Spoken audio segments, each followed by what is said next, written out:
Si hay algo que encienda la chispa para un debate espontáneo o una discusión abierta, es una discusión sobre política, aún entre creyentes.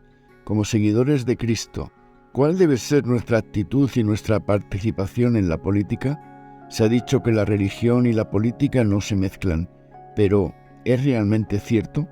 ¿Podemos tener opiniones políticas fuera de las consideraciones de nuestra fe cristiana? La respuesta es no, no podemos.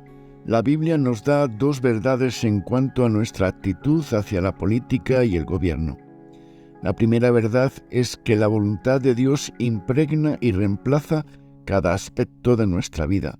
La voluntad de Dios es lo que tiene prioridad sobre todo y todos.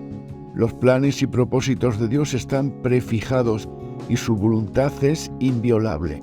Lo que Él se ha propuesto lo llevará a cabo y ningún gobierno puede frustrar su voluntad. De hecho, es Dios quien quita reyes y pone reyes, porque el Altísimo gobierna el reino de los hombres y a quien Él quiere lo da. Una clara comprensión de esta verdad nos ayudará a ver que la política es meramente un método que Dios usa para llevar a cabo su voluntad. Aunque hombres perversos abusen de su poder político utilizándolo para el mal, Dios lo usa para bien. Y sabemos que a los que aman a Dios todas las cosas les ayudan a bien, esto es, a los que conforme a su propósito son llamados, nos dice Romanos 8:28. En segundo lugar, debemos estar conscientes del hecho de que nuestro gobierno no puede salvarnos. Solo Dios lo puede hacer. Nunca leemos en el Nuevo Testamento que Jesús o cualquiera de los apóstoles invirtiera ni tiempo ni energía enseñando a los creyentes sobre cómo reformar al mundo pagano de su idolatría, inmoralidad y prácticas corruptas por medio del gobierno. Los apóstoles jamás instaron a los creyentes a demostrar desobediencia civil para protestar contra las injustas leyes o los regímenes brutales del Imperio Romano. En cambio, los apóstoles les ordenaron a los cristianos del primer siglo, así como a nosotros hoy, proclamar el Evangelio y vivir vidas que den una clara evidencia del poder transformador del Evangelio. No hay duda de que nuestra responsabilidad para con el gobierno es obedecer las leyes y ser buenos ciudadanos. Dios ha establecido toda autoridad y Él lo hace para nuestro beneficio, para castigo de los malhechores y alabanza de los que hacen bien, dice Primera de Pedro capítulo 2. Pablo nos dice en Romanos 13 que la responsabilidad del gobierno es gobernar con autoridad sobre nosotros. Esperamos que para nuestro bien, para recaudar los impuestos y guardar la paz, donde tenemos voz y podemos elegir a nuestros líderes.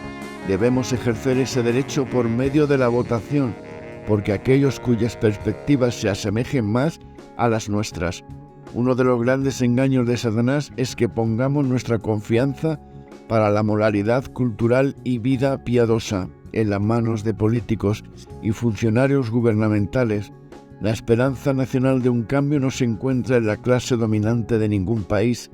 La Iglesia ha cometido un error si piensa que es trabajo de los políticos el defender, difundir y guardar las verdades bíblicas y los valores cristianos.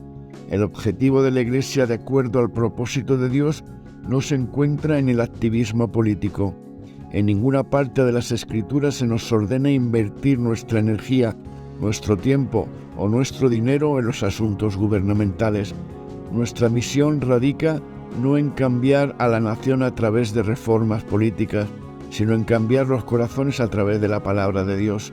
Cuando los creyentes piensan que el crecimiento y la influencia de Cristo puede de alguna manera ser aliada de la política gubernamental, corrompen la misión de la Iglesia.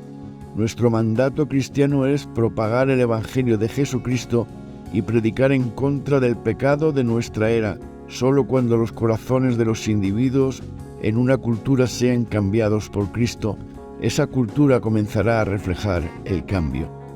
Los creyentes a través de los siglos han vivido y aún florecido bajo gobiernos antagonistas, represivos y paganos. Esto era especialmente cierto con los creyentes de los primeros siglos, quienes bajo despiadados regímenes políticos mantenían su fe bajo una enorme tensión cultural. Ellos entendían que eran ellos y no sus gobiernos quienes eran la luz del mundo y la sal de la tierra. Ellos se adherían a la enseñanza de Pablo de obedecer a sus autoridades gubernamentales y aún honrarlos, respetarlos y orar por ellos.